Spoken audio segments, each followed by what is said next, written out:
প্রিয় দর্শক, আজকে আমরা দেখব কিভাবে কৃত্রিম ডিম, প্লাস্টিক চাল, টিস্যু দিয়ে পনির তৈরি করা হয়, যেগুলো দেখে বুঝে ওঠার উপায় নাই যেগুলো আসল না নকল। আমাদের চারপাশের এই সুন্দর প্যাকেটগুলোর আড়ালে লুকিয়ে আছে এক ভয়ঙ্কর সত্য। চলুন উন্মোচন করি ভেজাল খাদ্যের গোপন রসায়ন। শুরুতে কৃত্রিম ডিম। এর প্রধান উপাদান সোডিয়াম অ্যালজিনেট। এটি কোনো খাবার নয়, এটি ল্যাবরেটরিতে তৈরি এক ধরনের কেমিক্যাল যা পানির সংস্পর্শে জেলি হয়ে যায়। ডিমের সাদা অংশ তৈরি করতে এই জেলির সাথে মেশানো হয় রেজিন এবং বেনজোইক অ্যাসিড, যা সাধারণত ইন্ডাস্ট্রিয়াল কাজে ব্যবহার করা হয়। এবার কুসুম তৈরির পালা। কুসুমের জন্য ব্যবহার করা হয় ক্ষতিকর লেমন, ইয়েলো কালার এবং ক্যালসিয়াম পাউডারের মিশ্রণ।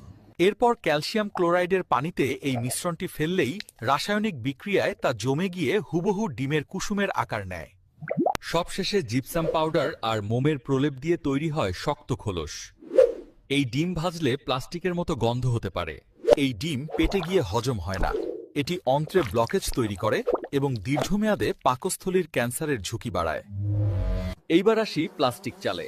চীন সহ বিভিন্ন দেশে পচা মিষ্টি আলু বা সাধারণ আলুর মণ্ড দিয়ে এর প্রাথমিক উপাদান তৈরি হয়। চাল শক্ত করতে আলুর মণ্ডের সাথে মেশানো হয় প্রচুর পরিমাণে সিনথেটিক রেসিন বা প্লাস্টিক আঠা, যা স্বাস্থ্যের জন্য মারাত্মক। উচ্চ তাপমাত্রায় এই মিশ্রণ মেশিনে দিলেই অপর পাশ দিয়ে হুবহু চালের দানা হয়ে বেরিয়ে আসে। এরপর মেশিনে পলিশ করে আনা হয় সেই চকচকে ভাব, যা দেখে আপনি মনে করেন এটি সবচেয়ে দামি চাল। এই চাল রান্না করলে ভাতের মাড় হয় না এবং ভাতগুলো আঠালো ও রাবারের মতো শক্ত হয়ে থাকে। প্লাস্টিক চালের রেসিন সরাসরি আমাদের হরমোন সিস্টেমে আঘাত করে এবং লিভার সিরোসিসের অন্যতম কারণ হয়ে দাঁড়ায়। পনির বা মালাই তৈরিতে দুধের খরচ কমাতে ব্যবহার করা হয় টিস্যু পেপার বা ব্লটিং পেপার। দুধের সাথে কাগজ ব্লেন্ড করলে তা অবিশ্বাস্যভাবে ঘন হয়ে যায়, যা দিয়ে সহজেই মালাই বা পনিরের ওজন দ্বিগুণ করা সম্ভব। জমাট বাঁধার জন্য এতে মেশানো হয় ক্ষতিকর অ্যাসিড বা ফিটকিরি, যা পনিরের টেক্সচার তৈরি করে। সেলুলোজ বা কাগজ মানবদেহ হজম করতে পারে না। এটি কিডনির ফিল্টারে আটকে কিডনি বিকল হওয়ার প্রধান কারণ হতে পারে। বাজারের খোলা ঘি আসলে ঘি নয়। এটি তৈরি হয় সস্তা ডালডা এবং পাম অয়েলের মিশ্রণ দিয়ে। আসল ঘিয়ের সুবাস পেতে এতে মেশানো হয় কড়া রাসায়নিক অ্যাসেন্স। এক ফোঁটা অ্যাসেন্সেই 1 কেজি পচা তেল ঘিয়ের ঘ্রাণ পায়। আর সোনালি দানাদার ভাব আনতে ব্যবহার করা হয় কৃত্রিম রং, যা মূলত কাপড়ে ব্যবহারের জন্য তৈরি।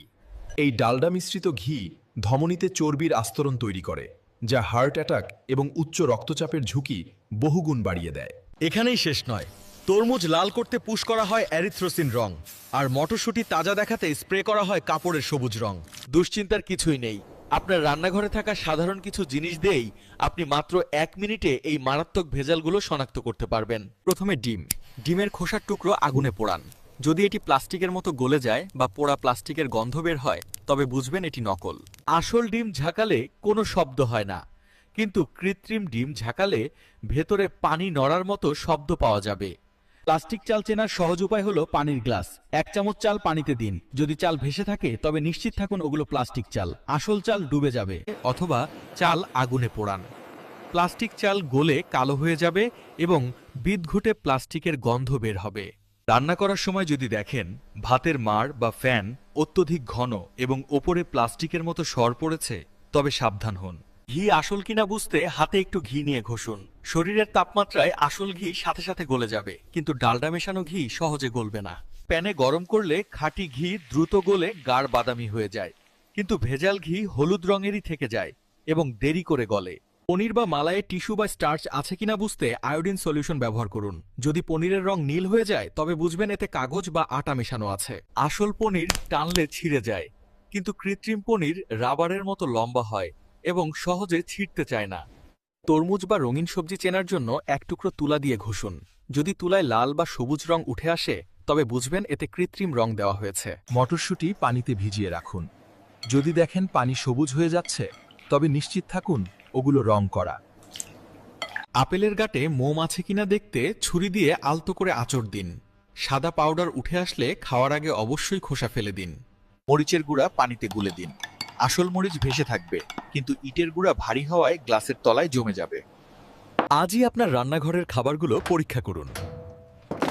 কোনো ভেজাল পেলে দ্বিধা না করে ফেলে দিন। আপনি কোন পরীক্ষাটি আগে করবেন? বা আপনার জানা অন্য কোনো উপায় আছে কি কমেন্টে আমাদের জানান। জনস্বার্থে ভিডিওটি শেয়ার করুন। পরবর্তী ভিডিও দেখার আমন্ত্রণ জানিয়ে আজ এখানেই শেষ করছি। সুস্থ থাকুন।